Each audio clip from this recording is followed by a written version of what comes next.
No, no, you go ahead and do your thing Okay. and he'll do it. All right. I'm what you call a navigator at Homeboy Industries. So like the role I play at Homeboy is when the trainees come in, I get the opportunity to build a relationship with them, and like for me, that's I feel like it's not a job, it's a blessing. I get the opportunity to go into to the camp systems. I've been to a few camps where I get to talk to the youth. At times when they get out, I get to take them to the 30-day progress hearing when they go see when they go to court. These are just some of the things I get to do. I get to go one-on-one with them. I also supervise them while they're at Homeboy Industries. I also facilitate some of the groups that they take, because we have 44 self-help groups at Homeboy Industries. And by doing that, I get the opportunity to see and to hear where they're coming from. Those are some of the things that I get to do. I think for me, the blessing is that like I never in my life thought that I'd have this opportunity to do it. I came in at Homeboy as a trainee through the 18-month program. I come from that same lifestyle, the gang lifestyle that many of us from Homeboy come from. My mom, my dad, my aunts, my uncles, my cousins, my brothers, we were all from the same gang.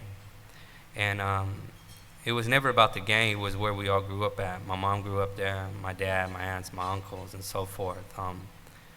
When I was younger, even before I was born, my father was murdered. Shortly after that, my mom's sister was murdered.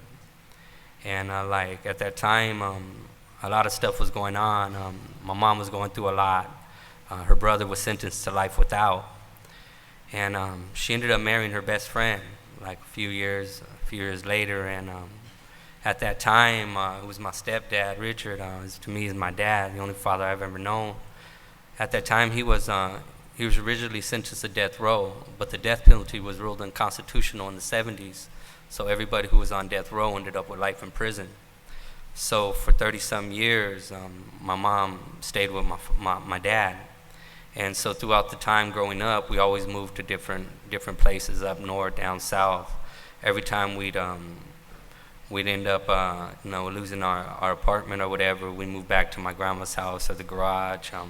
Really never had like a stable home. We were moving around a lot. And that's kind of like living in Los Angeles was a lot of gang war. And I mean, it's hard because like at the time when you're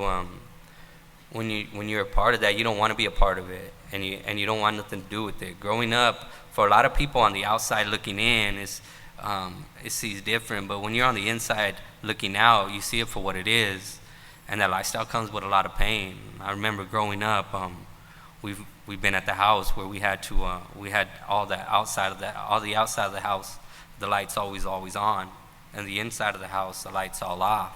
So you could see anybody walking up, but no one could see inside. I mean, there were times that we couldn't sleep on the bed. We'd have to sleep on the floor because of shootings. I mean, there were times when I was a kid that I was afraid to throw out the trash, and I wasn't even a gang member yet. My thing and my passion had always been baseball. Since the age of 4 and 5, I played t-ball all the way up to baseball. That was like what kept me from the streets.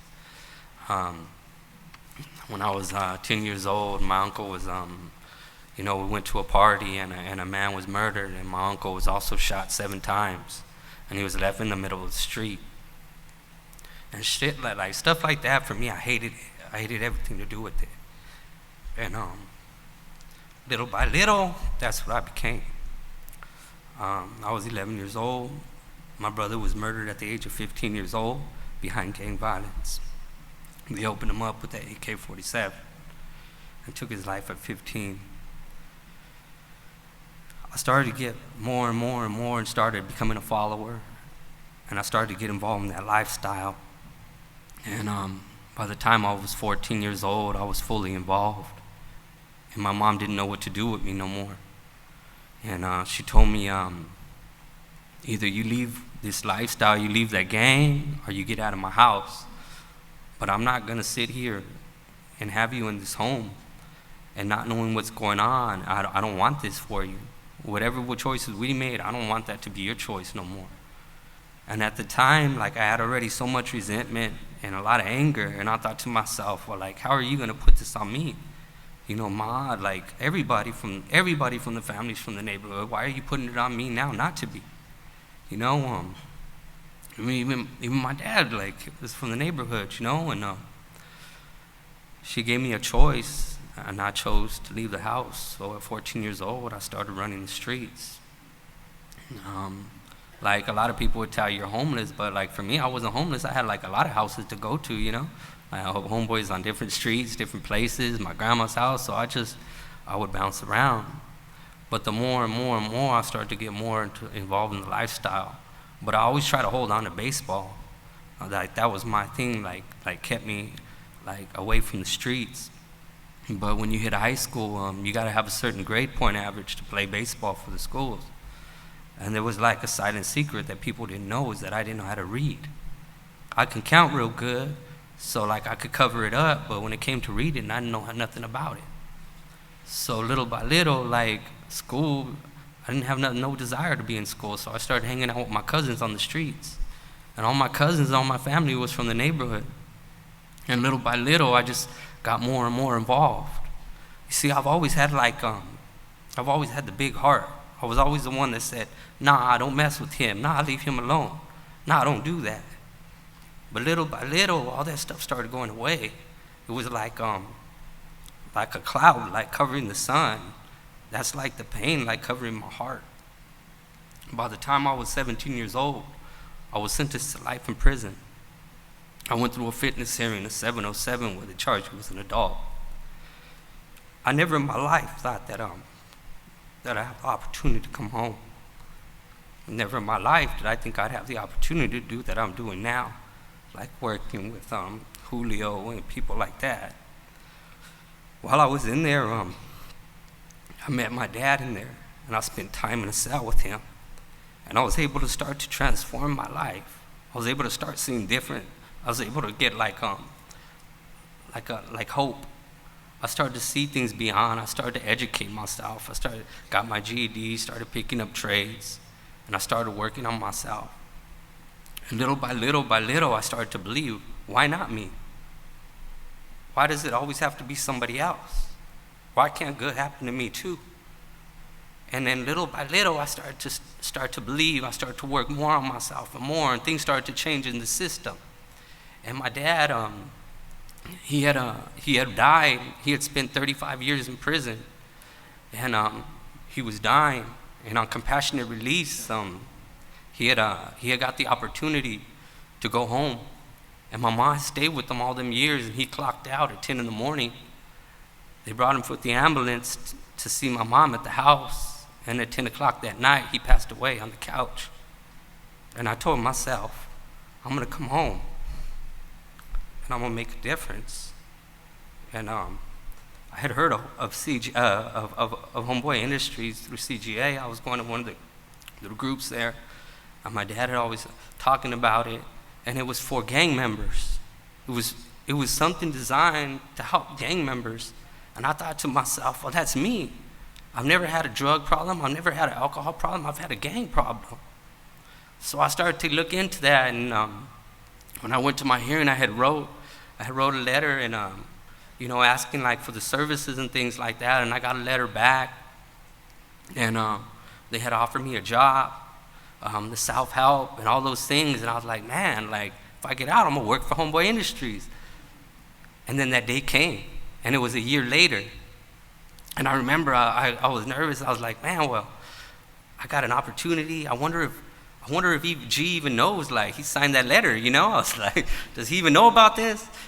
And then I get a text, and at the time, I believe, G, you were in Boston, and he had sent it to my mom, or an email, but at that time, I probably didn't know what was the difference, with all those things now, but he had said, congratulations, tell Steve congratulations on his freedom. I'll see him on Monday. At this time, it was a Thursday. He said, I'll see you on Monday. I'm getting back from Boston. And I came in on Monday, and I was nervous, like, what do I say? What do I do? How do I dress for an interview? What's going on? And I walk in, and he gave me a hug and a job. And I've been working for Homeboy Industries ever since.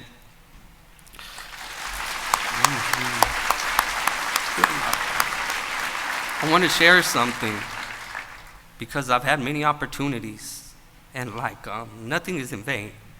Nothing. I've had opportunity to, one of the best experiences I've ever had in my life is I had an opportunity to go, and I go into the courts, and I get to take the kids, and these are courts that I used to be in, and I get to go in there, and I get to sit there, and I get to take them and talk to them and encourage them. And one of the kids that had one of the biggest impacts in my life is his name was Daniel, and Daniel had at the time he had been in and out. He was 17 years old, not right at that time. He had been shot when he was 15 years old. He had been shot when he was 17 years old. His mom was dying of cancer. He had just had his daughter. He had just finished doing 9 months, or 5 months of that last run. And I got the opportunity to take him to court because his mom couldn't go. So we get to go to court, and at Homeboy Industries, we give them clothes and stuff like that so they can, be representative, and they have somebody to go with them. And I got to go to court, and we enrolled them into school, and we had a hard time going because, some of the school districts won't accept some of the kids because of their history. So we had to enroll them into our school, and we were going through a lot of things. So I got to take him to court, and when we went in there, we had to sit there all day, and he was like, "Damn, Steve, this is going all bad. This is going all bad. They're keeping me here. They're going to violate me." And I tell him, "Nah, don't worry about it. When you start doing the right things start happening. And you're doing the right thing." So we go into court, and the judge right away, right when we sit down, says, "At this time, we're going to violate you for 9 months." And I was like, damn, what happened to doing the right thing? The right things start happening, So I look, and he's unbuttoning his shirt, and he's already giving up. And I'm thinking to myself, say something. Tell him what you're doing. Say something. And he's already in the mode where I'm just going back, and he's just listening. So finally I raise my hand, and she says, "Yeah, who are you?"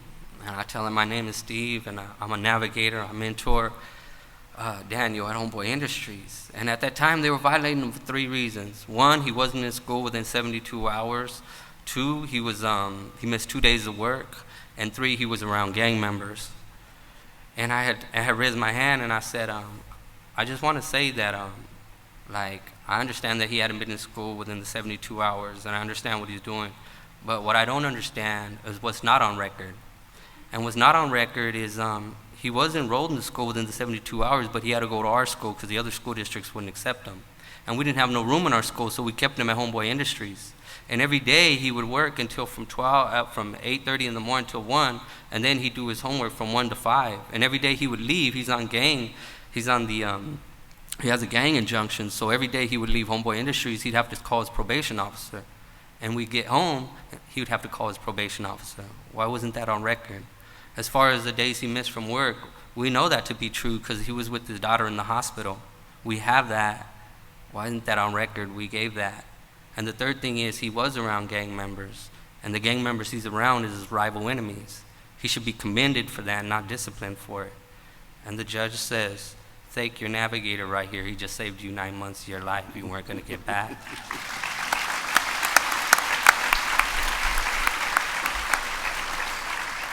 And I had realized right then and there that that is the blessing of Homeboy Industries. It's like sometimes we're each other's voice.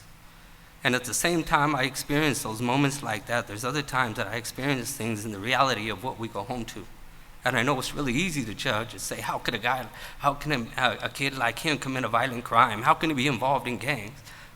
But you don't understand, sometimes the life we come from and the things we experience. I'll just give you one example. One of the opportunities I get is I get to go share, and I get to go to the high schools, and I get to go talk to the kids. And when G had said one time, all choices are not created equal.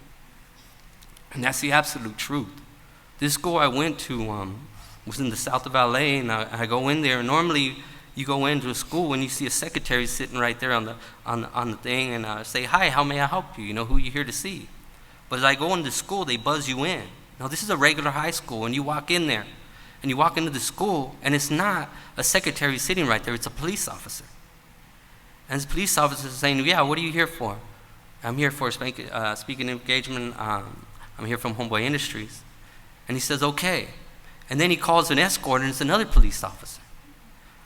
And they escort you and they buzz you into these doors. They got the 9th, the 10th, the 11th, and the 12th grade, and they buzz you in these doors, and they're walking you. And you know what these police officers are wearing? They're not wearing police uniforms. They're wearing green jumpsuits like if you're in prison. The only difference is they're not wearing, carrying the batons, they got guns. And you know what's the trip about this high school? It's a lot of gang war, but the biggest problem they have is race war. The same thing that's in prison. And you wonder, if this is a regular high school, and this is where this should be a safe haven, this is where kids are studying, and this is where they come together, then what do you think their community looks like? If this is supposed to be one of the safest places, if you wonder if what their community looks like, what do you think their home comes from? What do you think beliefs? What do you think pain? What do you think anger? What do you think hate? What do you think these things that they start to carry? And like my role at Homeboy Industries is to begin to build consistency, whether it's men, women, trainees from 14 years old all the way up to 40. It's to start to see, for them to see that they're not alone in this. I get to build relationships. Julio didn't even know that I had a life sentence when I was 17 years old. Julio didn't know nothing about my past because my past is not what's going to build my relationship with him.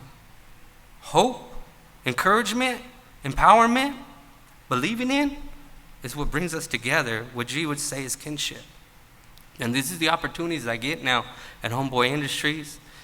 And just thank you for being here.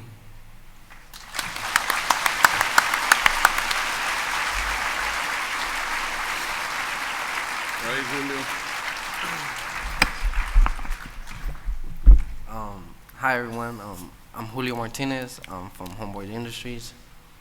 I didn't really know I was gonna come here and speak with all you guys, so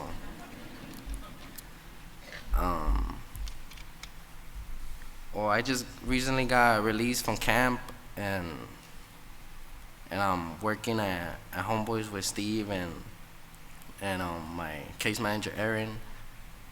And Homeboys is just like, it's a cool place. Like, you know, it might look menacing with all the guys all tattooed with their faces and everything, but they're real nice guys.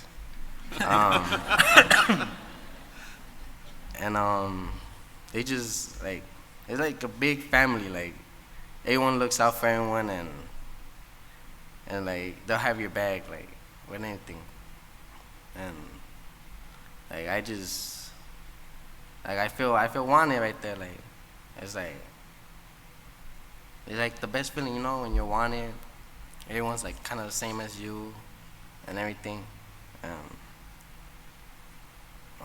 Well, like I grew up in the northeast of LA, where my mom, she was raising 3 kids, and I really started messing up around middle school. Started getting moved around, like with my family and everything, and I hit the juvenile system when I was like 15, and ever since that, I've been like 3 years going back and forth, and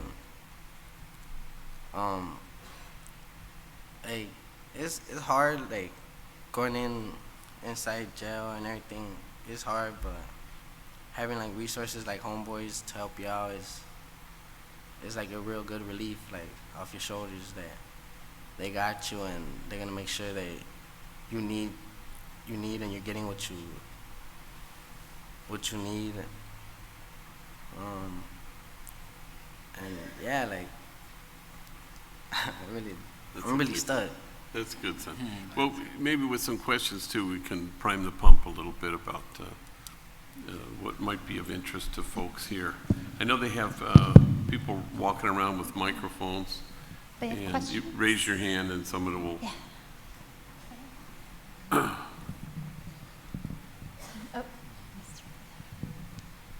A question and a comment. Comment first. I just want to thank you guys so much for sharing your story and having the strength and courage to get in front of all of us and share your pain. That's not easy. And you are helping us more than you know, as we are providers of service. And Father Boyle, can you please provide a little bit of technical assistance about the business aspect? You make it sound so easy, like, oh yeah, there was a bakery across the street, we bought it and we launched it. But can you give a little bit of technical advice about that process? I'm not sure if I can, but the,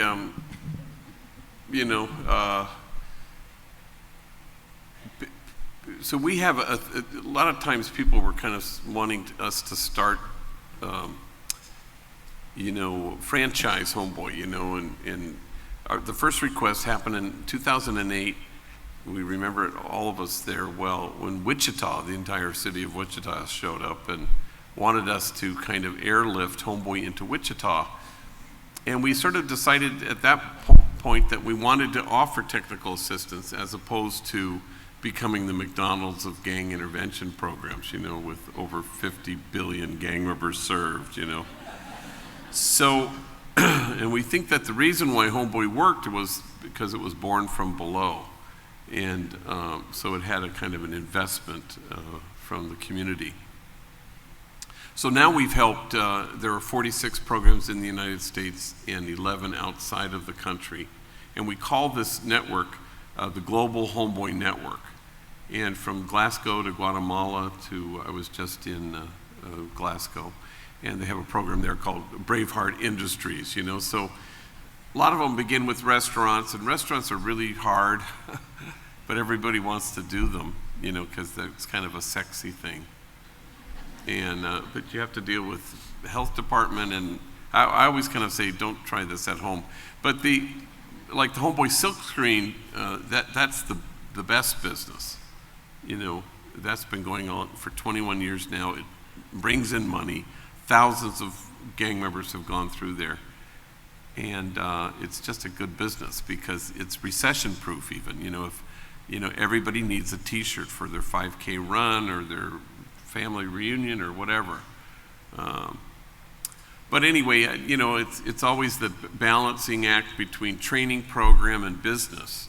And that's a tough one. So we're a $15 million annual operation. A third of what we need comes from our businesses. And it's going in the right direction, but if we ever got to 50%, that would be terrific. The rest, we have to raise money. So, but I invite you to come to Homeboy, and we offer technical assistance. You can come and hang out, and then you can pick and choose. Oh, that makes sense in my county. That doesn't make so much sense. And then you can filter through your own experience, I have a question. Hi, Father Boyle. I don't know if you recognize me or not, but I'm Annalise's stepmom. You presided over her quinceañera last year. I just want to, my statement is a comment and also a question. It's more personal. First of all, she's doing great. And I want to believe that it's because how Grace and Annalise were part of your church and the love and kinship that you provided for them and the way that we're working together to make sure that the Marmolejo family is moving in the right direction. So I want to thank you for that. The question I have is based on maybe more of a spiritual one. Sometimes it just gets really hard, and my husband and I, we are trying to be the role model and trying to get our family to go in the right direction. And I can intellectualize the context and where people come from, but sometimes it's hard. You're human, and I can imagine service providers at times get frustrated. And so you, doing the line of work that you're doing, when you get tired and when your humanness gets in the way as you're trying to provide healing, what scripture, what verse, where do you go to that rejuvenates you and says, okay, this is going to give me the little push that I need to go over the hurdle and to continue humanizing the people that we need to serve? Well, I don't know if I have a verse or something, but I know how to keep burnout at a distance. And one is to stay anchored in the present moment and delighting in the person who's right in front of you. If you can do that, you're not going to burn out. But the main thing is, if your job is to save, rescue, liberate, transform, fix, you're going to burn out. And that's 100% guaranteed that that will happen to you if that's what your job is.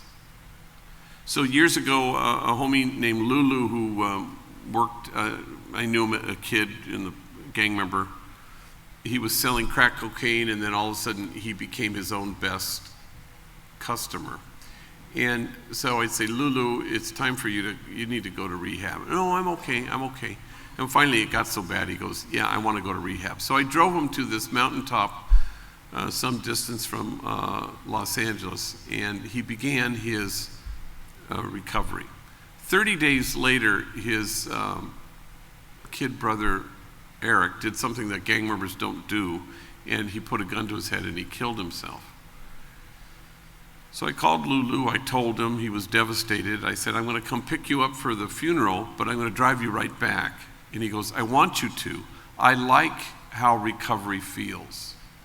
So I go pick him up, he gets in the car, and right away he launches into a dream he had the night before. And in the dream, he and I were in a room, we'll say this size, but it was pitch black, no lights, no illuminated exit signs, absolutely pitch black. He knows I'm there, but we're not speaking. Suddenly, in the silence and in the darkness, I reach into my pocket and I have a flashlight, and I aim it steadily on the light switch on the wall, and I don't speak, and the beam just hits the light switch. And he's telling me this dream and interpreting it at the same time and saying, I know that I am the only one who can turn that light switch on. I'm really grateful that you happen to have a flashlight. And so he follows the beam of light, and when he gets to the light switch, he's sobbing now and telling me this story. And he flips the light switch on, and he says with this voice of remarkable discovery, the light is better than the darkness, like he did not know this to be the case. That changed my life. I was so close to burnout. That story happened in like 1994. But prior to that, I was trying to turn the light switch on for people. And no amount of me wanting Julio to have a life is the same as Julio wanting to have one. But everyone in this room owns a flashlight and knows where to aim it. And that has to be enough for you. But the second you attempt to turn the light switch on for another human being, you will burn out. Guaranteed. And so that's what you need to check more than have the favorite verse. Go ahead and have your favorite verse. But you need to put that on check. What am I trying to do? Am I trying to save people, rescue them, fix people, liberate people, transform their lives? Nope. And the more mutual you can keep it, where you know, a PBS reporter came to me and finished his interview by saying, wow, how's it feel to have saved thousands and thousands of lives? And I said, I don't know what you're talking about. I don't mean to be coy or cute. All I know is my life is saved every day I show up. My life is saved and transformed every single day because of them. That's all I know for sure.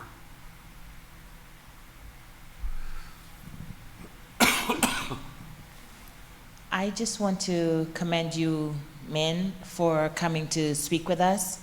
Gang activity can never be something that we appreciate until we get an insight into it. Showing you've been rehabilitated is also good. I like that. I appreciate that you came and you spoke from the heart and show us what your life was like, because many times we don't get to understand. We assume that you're this way, you're that way because of this or that, but not knowing the rooted reason, not knowing that there's a family history, that there may be a whole community that is this way, so therefore I followed that path. And many times we don't get to see that, so I commend you for sharing that with us, and the humor along with it. That made us laugh and made it easier to understand you. And I, no question really, just commending you both, okay?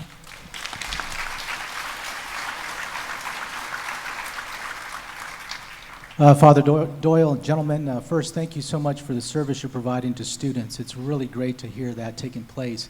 I'm Ted Alejandro, the County Superintendent for San Bernardino County. And one of the things that all school districts in the state of California have to do now is complete their local control accountability plans. And what we're seeing in our county and across the state, but especially in our county, is addressing the social emotional needs of students. So my question is, if you could give your top recommendation as superintendents and school principals about what they can do and include in their plans to support our students, what would that be?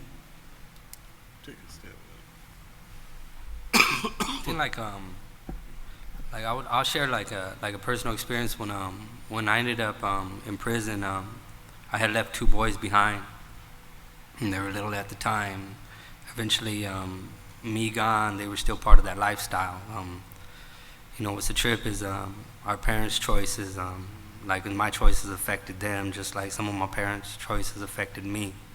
And at the time, my boys, they had one of the guys from my neighborhood was murdered in their bedroom, so they ended up in child services. My kid's mother, she ended up with another guy. They had a baby, they had a daughter, Davina. He ended up with life in prison. So she had 2 babies' daddies doing life in prison, 3 kids on the street. And throughout that lifestyle, there's a lot of domestic violence. My kids had seen their mom stomp where she has a titanium rod in her arm. And they'd always end up back at, instead of going to child services, my mom would drive from up north and pick them up, or my grandma, or they would stay with my brother. So they kind of, they went through a lot. And there was a time when their mom was facing life, and I had already had life. And my son, Stevie, was sitting in the classroom, and at the time they didn't know what was going on. The teacher didn't know what was going on, and Stevie didn't feel like reading. And so he was staying with my mom at the time because his mom was gone, and they had said, you got to read this. And Steve, right away, he got real mad, and he pushed the paper away. And the teacher said, everybody's reading, do you think you're special? And Stevie's sitting there, and he's getting mad. And she said, what? Do you not know how to read?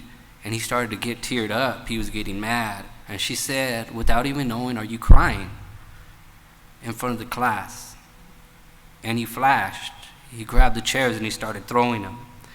And he snapped.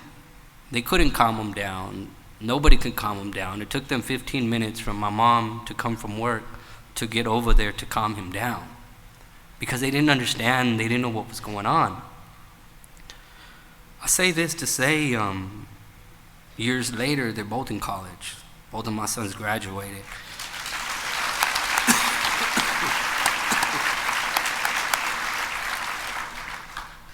Because that was a sign, that was a red flag that maybe he didn't need a probation officer, or he just needed to get in trouble. Maybe they just needed to understand that he needed help.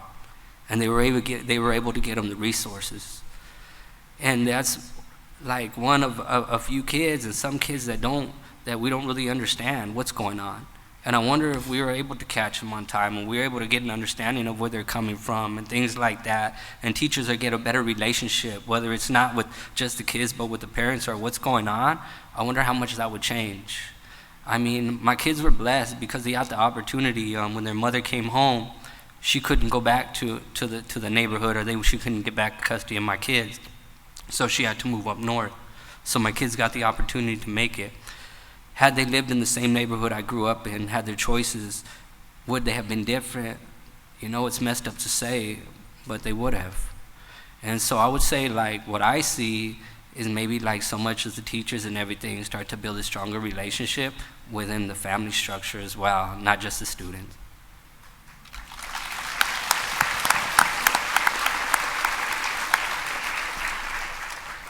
Yes, Julio, did you have mentors, you know, before this moment, or teachers, or anybody that you can remember who listened to you, who took time out, wanted to understand what's going on with you? Yeah. Who? Here and there, like, I remember there's one guy named Serafin. He works with Boyle High Technology Center. Oh yeah, I know him. And him, he used to be a good mentor, like, take me to outings and everything. But then I got locked That up. was a long time ago. Yeah. Yeah. Huh. Good for him. Good morning, Father. Good morning, homies.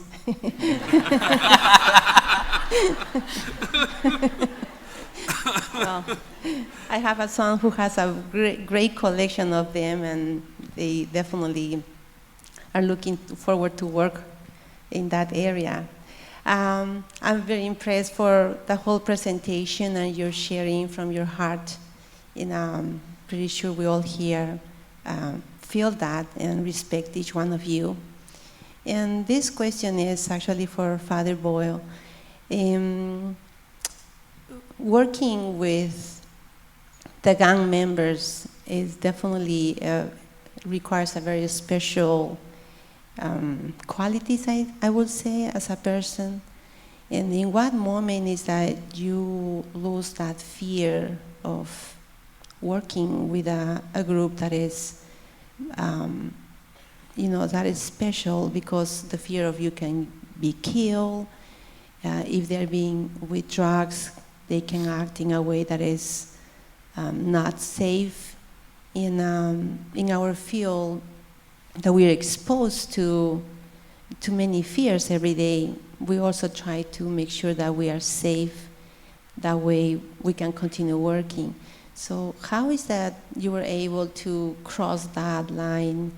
Is that because you're Catholic? No, just kidding.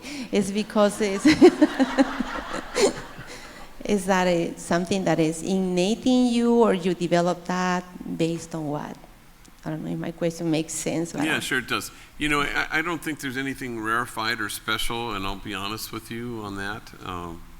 I can remember once being in a meeting years ago with hardcore gang intervention workers, and they were all gang members, and we were talking about something, I can't remember what, and of course I'm the only white guy and the only non-gang member, and I'm a priest. And at one point, one guy said to me, kind of condescendingly, he said, Father, and respect, he had respect for me, he goes, but I think these gang members, actually, they're going to listen to us more than they're going to listen to you.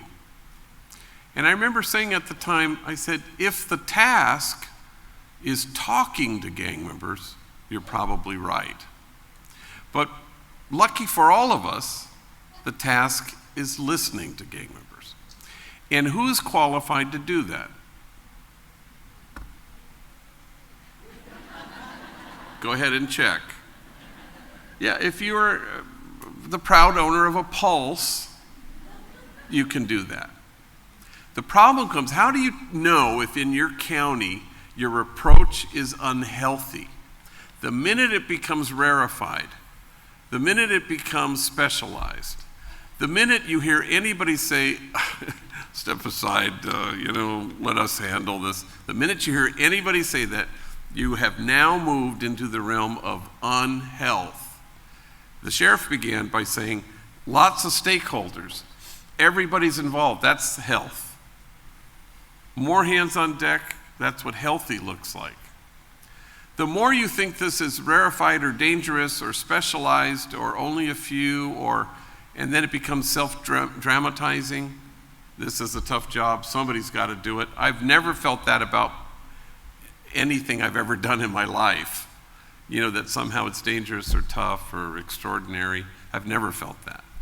It's about human beings. The day won't ever come when I will ever be asked to carry what Steve and Julio have asked to carry in their life. Never. So I stand in awe. I grew up with two amazing parents.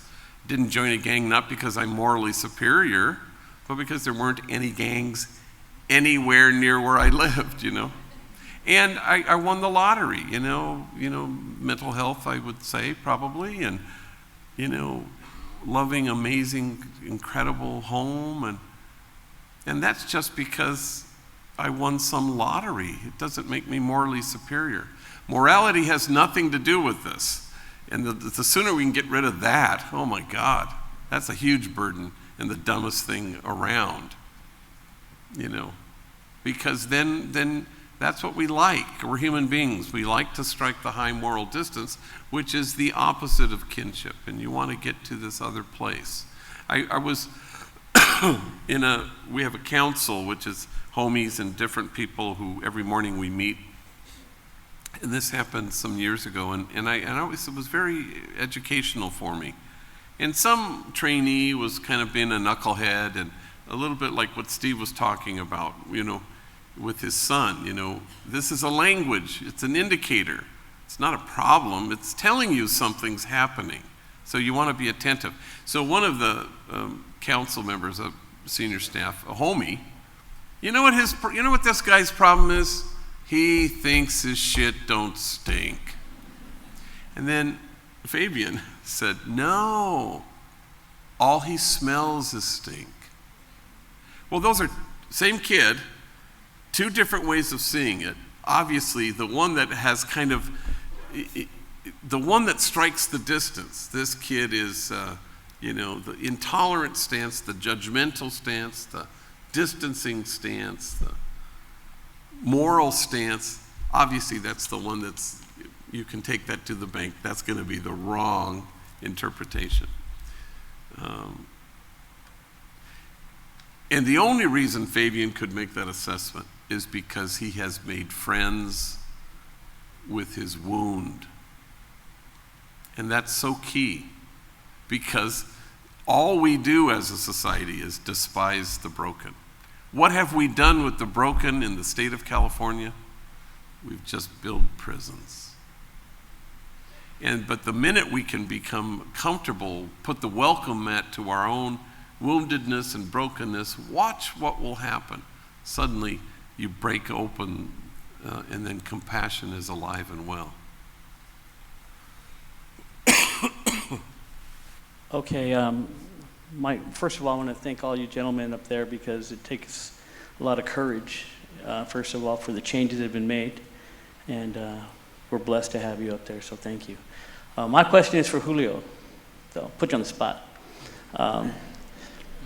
Obviously, many things have happened to get you to this point, right now where you're at, which is like where you're supposed to be, man, exactly.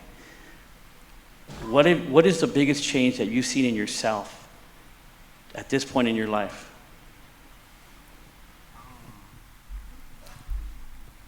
The biggest change, I would say, like, maturing, like, actually growing up and, like, getting a job, complying with my terms of probation, and just, like, making my mom proud, and yeah.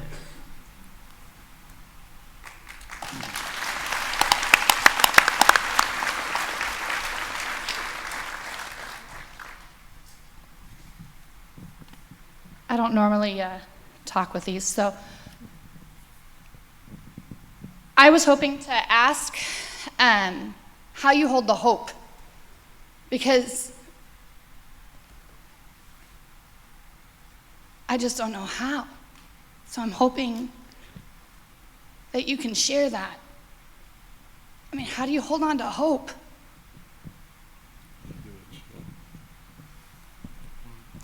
Oh, and thanks.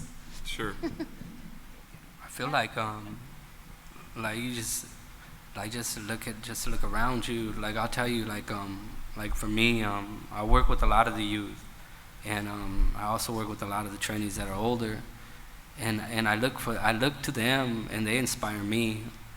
I have one of the kids, Jason. He's 17 years old. Man, he's an amazing kid. But he's still, like, there's times that he straddles the fence, and I know that. And I talk to him, I encourage him, and I understand where he's coming from. I understand, like, his home and things like that, and what's going on. And about a month ago, we work with one of the programs we work with is GRID, so gang reduction, youth development, and so I get to work with the youth there as well. And Jason, I had got a call by by Shirley, who works for Homeboy Industries, the director, is that Jason had been shot, and it was like 11 at night. And Jason, I kid you not, he's about 5'2", 110 pounds, probably no more than that. And they had said, I just get the call that he had been shot 3 times, and he was on his bike. And so we rushed to the hospital. We go find out what's going on. And the next day I go back, go see his mom hasn't left the spot. She's still at the hospital. And I take him, his mom asked, can you take me home so I can get a shower and stuff? And so I don't want to leave him alone. You know, he has other family there, and then I'll come back. And we were driving home, and she had told me what had happened. And she had told me what she experienced that night and how it felt to her. So weeks later, I was going to Jason's house and checking in on him and visiting him because he still had tubes and stuff. But I wanted him to see, I wanted him to hear what his mom experienced. Because I know he had his own fears. I know he had been shot a couple of times in the back. I know they didn't know what was going to happen. But I want him to know that, like when they had shot, his mom thought they were fireworks, and it was in front of his house, and they didn't know if he was going to make it. And one of his friends had picked him up and carried him to his doorstep. And when his mom came out the house, she looked, she heard the shots, and then she knew something inside of her told her something's wrong, and she ran to the front door. And as she ran to the front door, here's this guy carrying her son. And as he laid him there on the porch and she's holding him, he just said, "Pray with me, Mom. I don't know if I'm going to make it." And she said her heart, to what she felt, she just felt like she was carrying his pain. And I wanted him to see that he's connected, that the choices he makes, he's connected with other people. And I wanted him to see that everybody in that room and talk to him, not to be angry at him, but for him to see that he's connected, that people love him. Because that's what I needed to see. There was a time in my life where I was humbled, and I mean no wrong, and you may never understand, but I was once asked, if something happened to your mother, what would you do? And I was angry, and I didn't say nothing. And they asked me, if something happened to your kids, what would you do? And I didn't say nothing. They said, if somebody hurt your kids or your mother, what would you do? And I remember I was angry, and I was in prison already. I looked, and I said, I would kill him. And they said, you know what's a damn shame? No one can hurt your mother than you already have. And nobody can hurt your children more than you've already done. And I wanted him to see that. The hope is that when he healed up, he told me he was going to come back to work. He was going to get into school. And he was going to start to change his life. And he has. And little things like that are an inspiration, that you just plant the seeds, and in time they'll grow. You don't know when, but to plant the seeds of hope, of love, you know, and eventually in time they start to grow.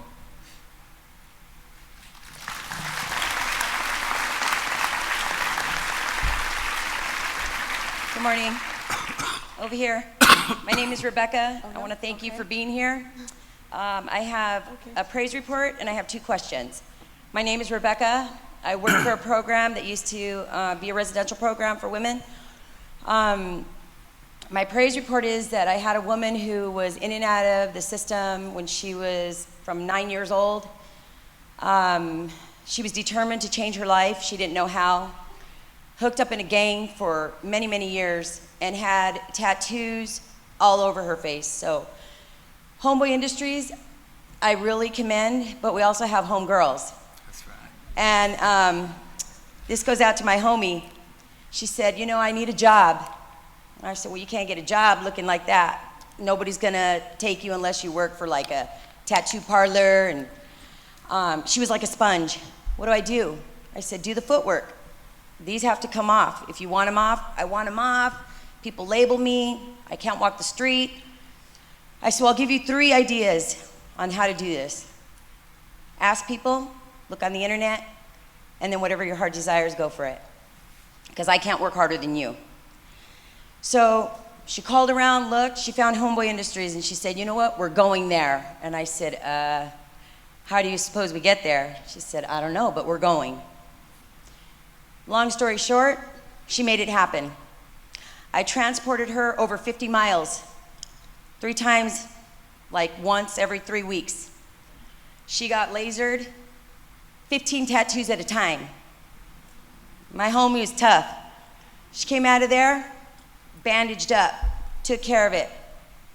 It's been 5 years now. She's married. She's not involved in a gang. She has a good job. She has 2 jobs. She has a house. She has a husband. She has her family back. And all her visible tattoos on her face, there's none. Face, chest, it's amazing. I'm gonna have to send you guys a picture. She's wonderful. We commend you guys. We love you guys, but not only for the men, for the women as well. That's right.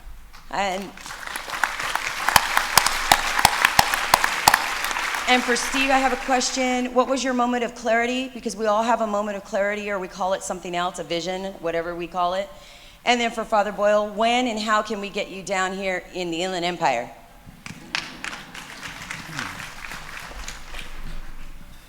I've had many. But for me, it was my victim's mother.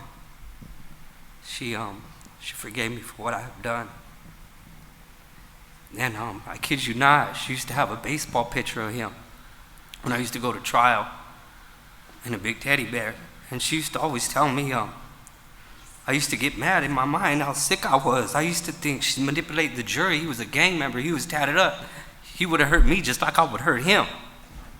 But when I heard her speak and what she said, my son was no angel, but it doesn't give you the right to do what you've done. But I want you to know what you've taken. You took a father away from 2 daughters. He wasn't a gang member. He was my son. I want you to know he grew up without his father. He was just looking for love. His favorite sport was baseball. As she started to tell me about his life, I kid you not, she was speaking mine. I grew up without a father. My favorite sport is baseball. I left 2 sons. And what's a trip is she went to the same church as my mom did. You see, we were the same. The only thing that made us different is he lived on that side of the street and I lived on this side of the street. So for that, we were enemies. It was senseless, and I understand that today. And that was my moment of clarity, is that we're all connected. No matter race, no matter what city, no matter where you come from, we're all connected. And I had to realize that.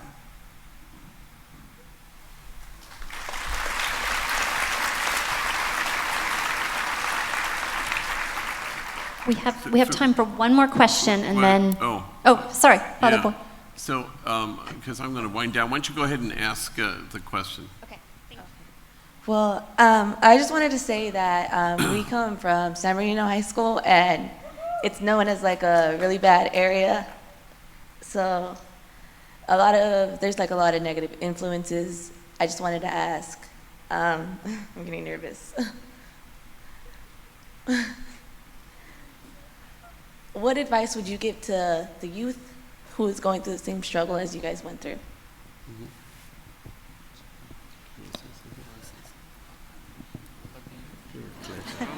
You're a clincher. They're really kind of advice. Well, if you're not affiliated, then don't get yourself affiliated and just keep with the books, keep with the school and everything, and everything's gonna be all right. That's all I could say. Yes, I'm gonna make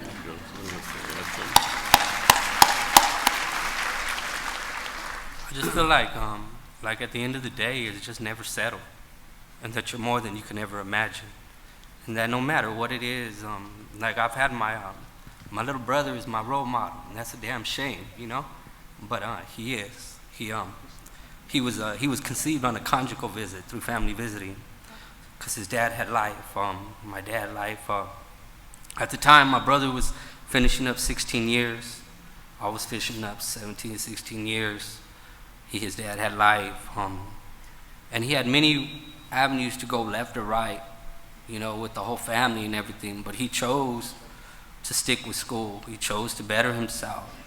And not only did he end up going to college, but he ended up making it Ivy League, and he ended up going to Yale.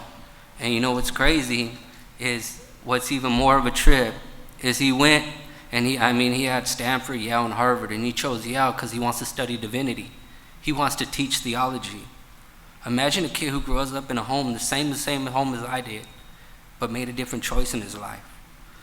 And those are the things that I would say is it's not just him, it could be anybody. Just commit to hard work, because it's not easy. And those are choices that nobody's, your mom, your dad, nobody can make for you. You got to make that choice in your life and what you want to do.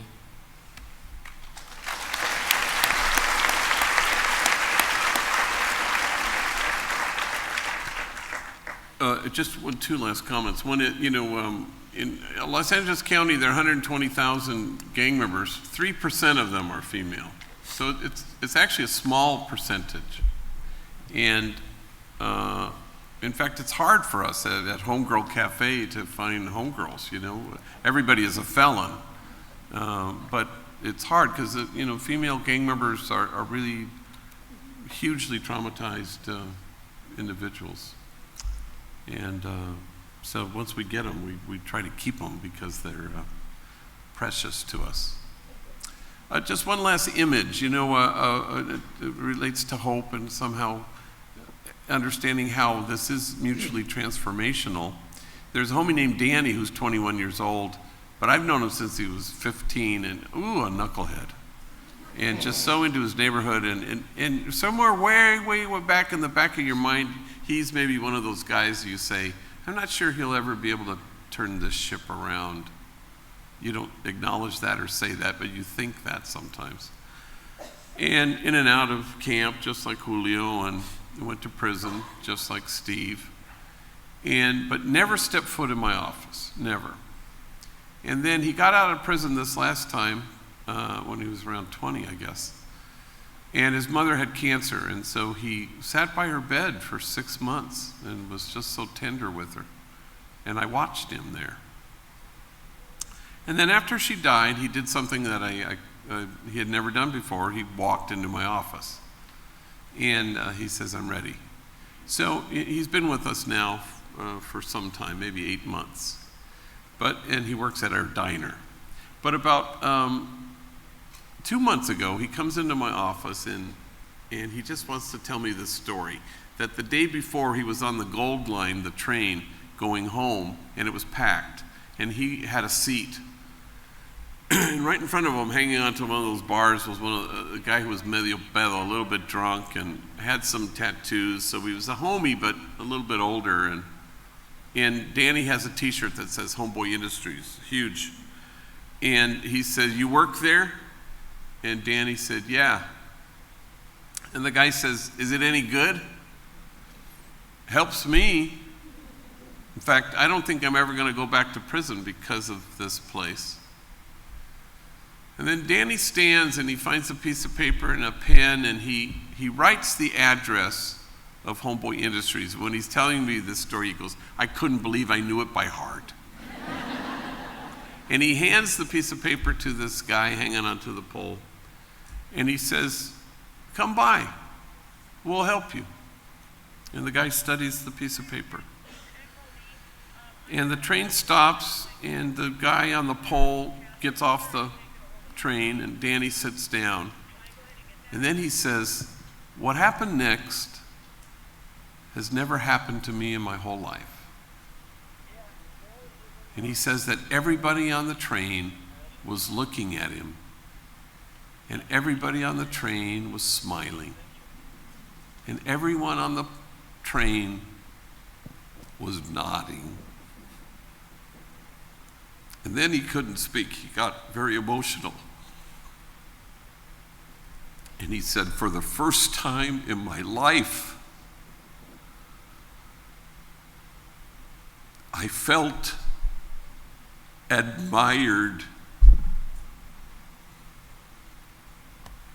And that's the connection and the kinship, and that's the sound of people, everybody on the train, not just this kid and me hearing the story and maybe you hearing it.